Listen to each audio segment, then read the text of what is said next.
This is a product review for the Sawyer Insect Repellent. It's a spray that you place on your clothing to keep ticks, chiggers, and mosquitoes away.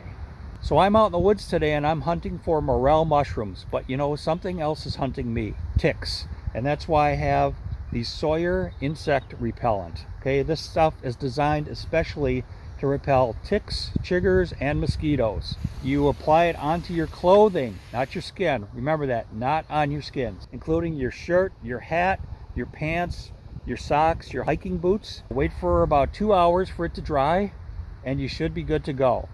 And it keeps the ticks from climbing up through your clothing and getting on your body. The spray kills them on contact, so they'll fall off before they can latch on. Now, I did have a tick bite me before I started using the spray, right below my kneecap. You can see it looks pretty nasty. It's still painful 3 weeks later. So I recommend getting this Sawyer Insect Repellent. The tick spray lasts for about 6 different washings, or about 4 to 6 weeks. I found this at the local Sherper's store in Hills Corners, but you can find it in other locations.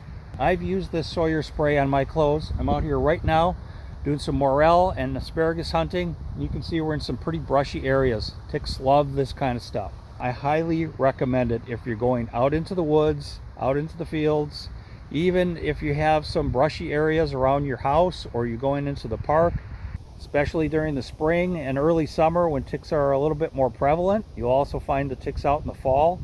This stuff's really nice. Spray it on your clothes. It works great. I would give the Sawyer Insect Repellent about 4.5 out of 5 stars. I think the aerosol could go on a little bit better. You lose some of that when you spray it.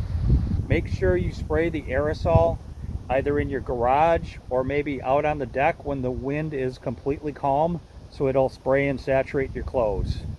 I invite you to like, share, and follow and subscribe to our YouTube channel for more product review videos and outdoor nature videos. Thanks for watching.